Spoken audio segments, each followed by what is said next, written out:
Hello, everybody. My name is Anthony Ljuljdjurovic, and by the grace of TED, I am here today to give you this wonderful presentation. The presentation is called Time Crime, and you're probably wondering, what is this kid going to ask me about? But you know what? Let's just jump right into it. I have a few questions, okay? Have you ever wondered about how different life would be if we didn't have the technology that we have today? How different would your life be if you were born, say, just even 50 years ago, never mind 100 or 200, right? So, and when I'm talking about technology, I'm talking about like smartphones and the internet in general. How would life be different without the internet? So, with those things in mind, let's just jump into this. Okay, first off, smartphones.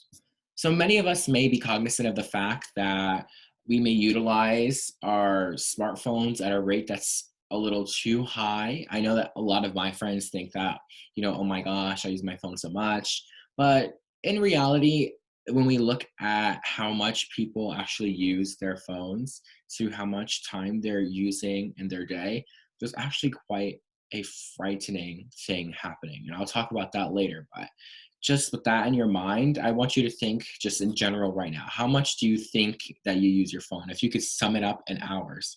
And I know that you guys have those metrics on your phone, but I don't want you to look at that quite yet. I just want you right now to sit and think, how much do you use your phone every single day? And let's come up with that number. What are we thinking in hours, right? If we were going to round it to hours, not like half an hour, I mean, you could, but it's just a little more difficult like that. So now that you have that summation in your head, like, so let's say I'm like, oh, I use my phone 6 hours a day, right? Let's jump. If you have a metric on your device, I would love if you can pause this video really quickly, go check that metric, see how many hours you actually use your phone, and compare that to how many you thought.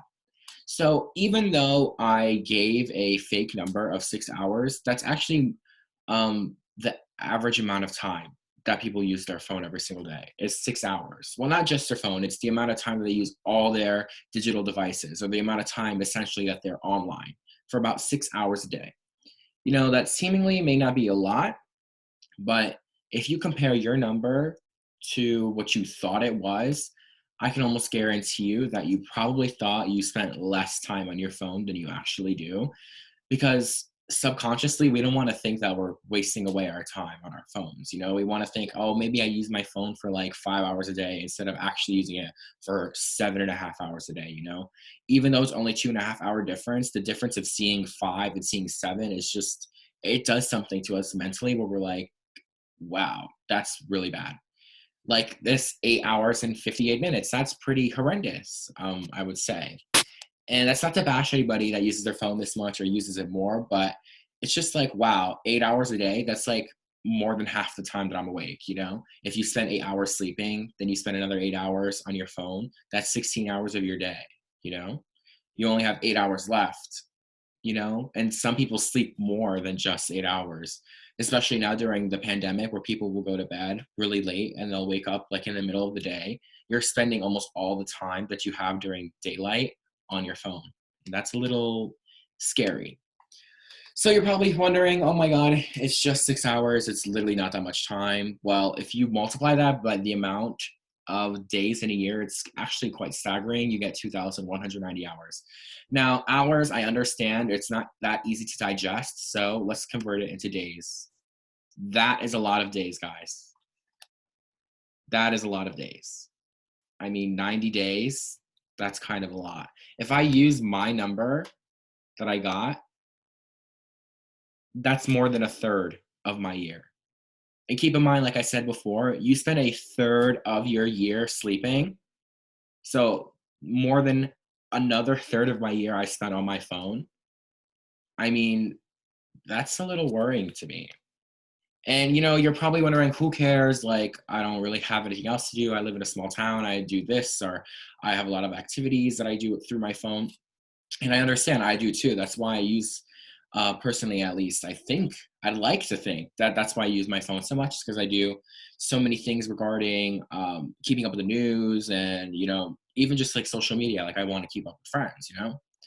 But even that, you're probably just saying, this kid's crazy. He just uses his phone a lot. But like I mentioned before, we actually use our phones a lot. In general, the amount of hours that Americans use their phone has gone up quite significantly each year, almost 0.3%, or almost zero point 0.3 hours. We can see from 2013 to 2014, it actually went up zero point 0.4 hours, like 40 minutes. Like that's kind of a lot, you know? So if we take that into mind and we continue on going through this, we can see other things as well. So French, you're probably wondering, what is this language up here for? I swear if this kid tells me that I can spend my hours learning another language, I'm going to be so bad. Well, I know that people say that a lot, and I know it's kind of annoying, but honestly, you could learn another language if you just put the phone down for a little bit of time, not even a lot. 480 hours, according to the United States Foreign Service, is how much it takes to learn a Group 1 language. So you're probably wondering, oh, so is French a Group 1 language? Yeah, it is. But so is Spanish, and Swahili, and Indonesian, and Portuguese, and Italian, and Romanian, and German. These are a lot of languages that we could use in our everyday life, especially if you live in the United States. Spanish is a language that would be immensely helpful to my people up north in Canada. You know, if you're struggling learning French, well, maybe we could devote a little bit more time to studying that. And again, I'm not trying to tell people what to do because that's annoying. I'm just saying these are some suggestions that you could do with this extra time that you would have if you weren't using your phone at such an immense rate. So, just in comparison, it's about 480 hours to learn one of these languages at a basic level. Um, and if we took that, how we saw before, that 6 hours times 365, you get about 2,190 hours a year. Even just taking out 500 of those hours, that's a little more than a hour each day. If you spent studying a language, that by the end of the year, you could have almost the mastery of it, when you would otherwise be using that time just using your phone. So you could switch the hours. You know, if you could still use your phone for like 4 hours a day, but instead of using it for like 5.5 hours, you just take an hour and a half out of your day to study a language or do some other things. And now you're probably thinking, who cares what this kid has to say? You know, I don't really care about learning another language and stuff like that, but you're also wondering, what does this kid even want me to do? Like, what is the point of this presentation? Well, the whole point that I want to portray here is, what could we do if we didn't have phones and we weren't so addicted to them? And you're probably wondering, addiction? I am not addicted to my phone. Well, you actually might be. Cell phone addiction is not something made up. It is actually seemingly quite funny to a lot of people. And I admit, you know, saying, oh, you're addicted to your phone does sound quite preposterous, but it's actually scary because it's possible. So if we look at some studies about phone usage and sleeping, specifically this study by Arnav Kadian, Rakesh Mittal, and Mahesh Gupta, that focuses on medical students, we could see a frightening conclusion that they made. In this study, they made this conclusion that, quote, high mobile phone usage by medical students adversely impacts their sleep health. It suggests that high mobile phone usage by medical students adversely impacts their sleep quality and can cause daytime sleepiness, and that sleep is directly proportional to the mobile phone usage, end quote. So as we can see from the findings of this study, people who use their phones more, specifically medical students, but just in a more broader aspects like students in general, if you're using your phone more, there is actually a possibility that it is not only, obviously people are getting less sleep if you use your phone more. I think we all know that. We didn't really need the study to prove that to us, but that's not the only thing that is worrying, because like I just said, we already knew that. But from the study, we can see that the quality of the sleep that we are getting, keep in mind that we're getting less sleep. So not only are we getting less sleep, but we're getting worse quality sleep, which is actually resulting in people needing to take daytime naps. And I know I'm one of those people. And every time I come home from school, I have to take a nap for at least a half an hour just to recharge, right? But then you're probably wondering, so who cares about that? Well, the thing is that now that app is actually, at least I would consider it, part of the casualties. Casualties meaning the time I'm losing. It's part of the casualties that come with using my phone so much. So not only am I wasting time directly to usage of my phone, but I'm losing time because I now need to sleep during the day in order to make up for the fact that my phone usage has been detrimental to the quality and length of the sleep I've been getting. So you're probably thinking, and I know I've been saying probably thinking a lot, but you're probably thinking, who cares about sleep? I'm not a day person. I am a night owl, so I like to stay up and stuff like that. Okay, I understand because I'm the same way. However, it's not just sleep that gets negatively impacted by social media. Other studies have concluded that there's actually a positive relationship between loneliness or perceived loneliness and the amount of time spent on social media, especially among college students, and specifically with photo-based apps. And to be even like more specific, like Snapchat. And so this study was ran by Robert Wright and a couple other of his colleagues. And it claims that, quote, a major purpose of SNS is to connect socially with others, which should reduce perceptions of feeling alone or socially disconnected. However, this positive relationship between SNS use and loneliness lends support to the idea that SNS use may provide a more convenient but less fulfilling or meaningful medium for social interaction, end quote. Essentially, that quote is trying to say the whole point of social media is to get on and interact with friends and, get to see people more. And it would actually, in theory, make you less lonely because you're interacting with people more consistently. However, studies such as this have shown that it's kind of a faux social interaction. And using these apps and seeing the perfect displays that everybody always puts forth through their social media actually can negatively impact somebody's own feelings, and not only of their self, but of their situation regarding friends and things like that. I know if for a hypothetical, if you are to go to school and you hang out with your friends, you're seeing them in real life, you're able to interact with them right then, right there. You're able to say what's on your mind and say everything. That's true social interaction. However, you go home and now you're on Snapchat and you see a bunch of your friends hanging out, but then you start thinking to yourself, oh, well, they're hanging out without me. Why are they excluding me? Even if they aren't excluding you, that's why it's perceived loneliness, because you're seeing your friends hanging out with each other. And because it's through the phone and not in real life, it's creating this image within your mind that they may purposely be excluding you, which actually may not even be the case.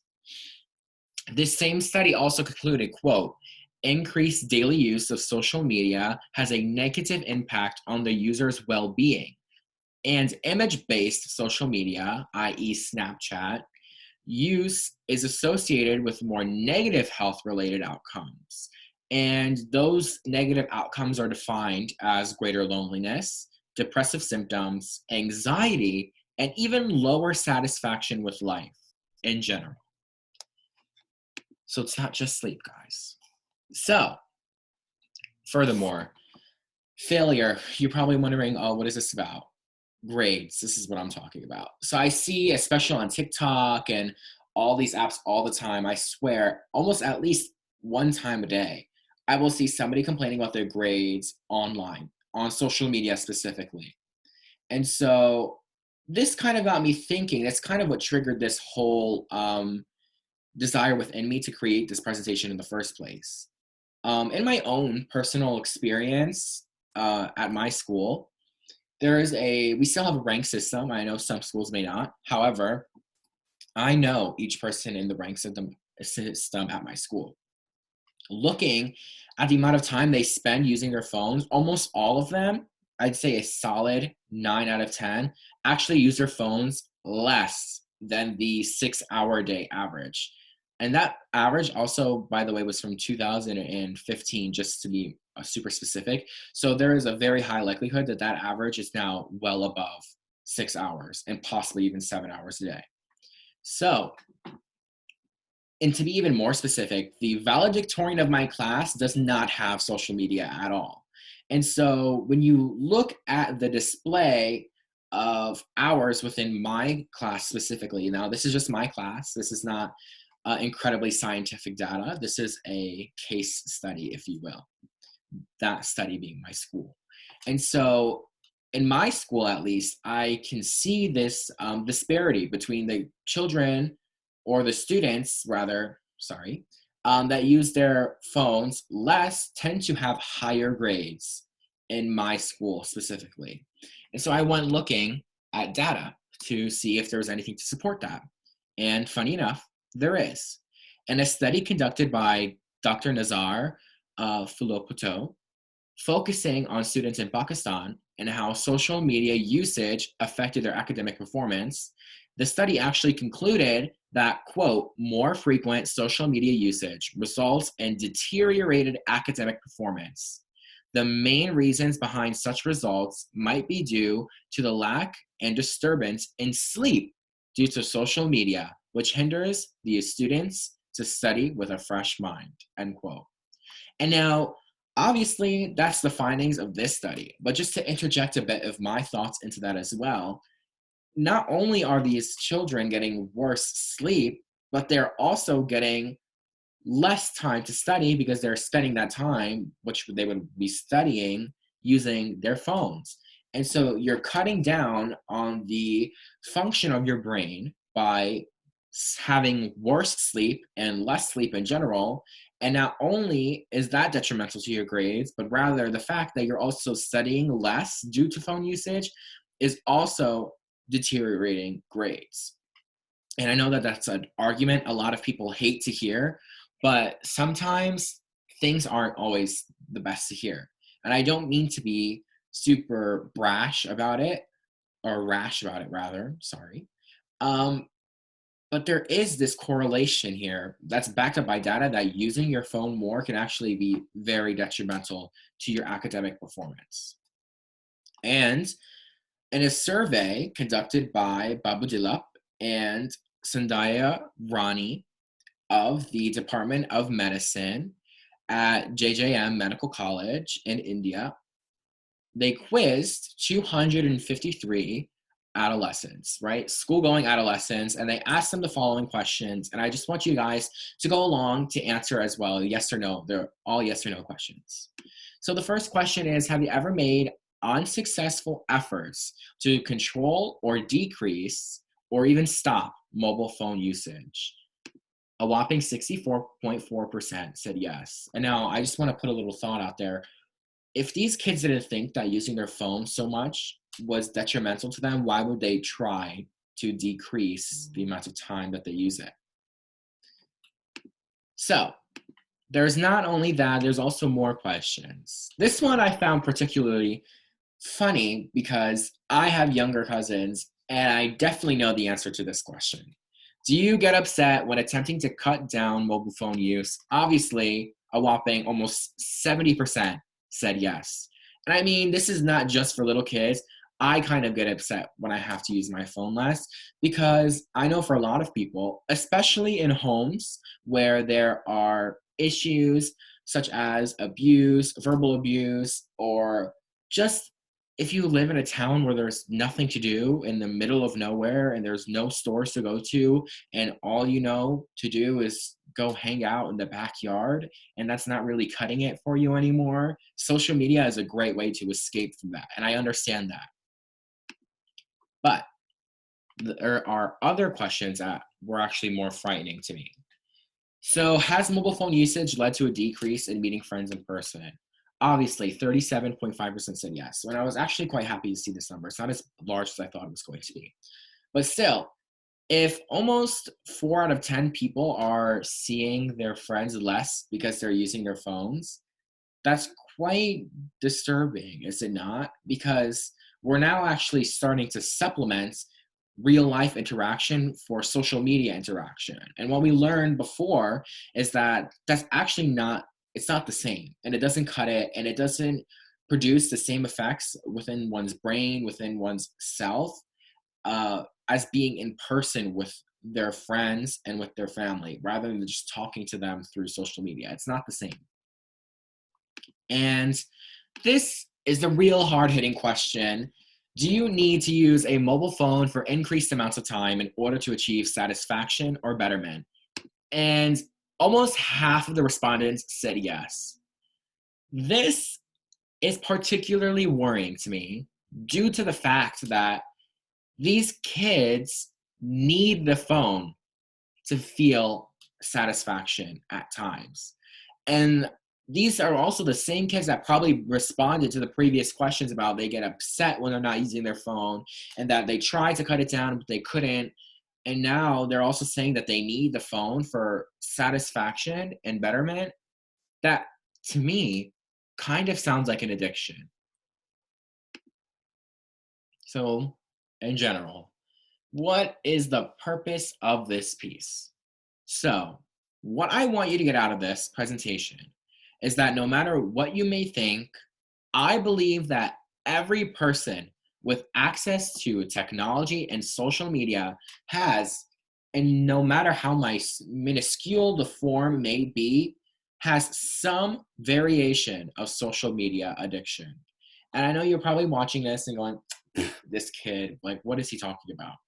But if you look back at this presentation and you fit, even with any of these categories, being the amount of time you spend using your phone, being whether you responded yes to any of those questions that were in the previous slide, that is, no matter how small, it is an indication that you may be addicted to using your phone. And so I want you to answer the question I proposed at the beginning. What are the advantages of a world with less internet usage? And how does internet usage affect you personally? What would you do with your free time if you weren't using your phone so much? Who would you hang out with? And I know this was made before, quarantine, but you can still replace that with other things that you could be doing. What would you paint? What would you create? You can learn new skills. You can learn how to sew. You can learn how to build. You can learn how to do so many different things that you don't need a cell phone in order to do. And also just in general, what would you do if you didn't have to take that re-energizing midday nap? If you didn't have to take an hour out of the time that you're awake to recharge? If you were already charged from sleeping a significant amount of time and having having a good amount of quality sleep? If you had that and you didn't have to take that re-energizing midday nap, what would you do with that extra time? That's what I want people to think about after watching this presentation. What would they do with all that extra time that they have now that they wouldn't be wasting it using their phone so much? And I'm not saying to cut the phone usage flat, but it is important to take the first steps in acknowledging that you may be using your phone too much.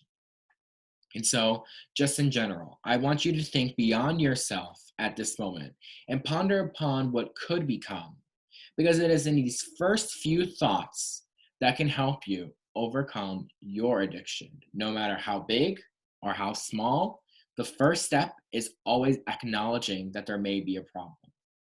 And I want to thank you guys for taking the time to watch this presentation and for taking the courtesy to sit here and have this random kid tell you you're addicted to your phone.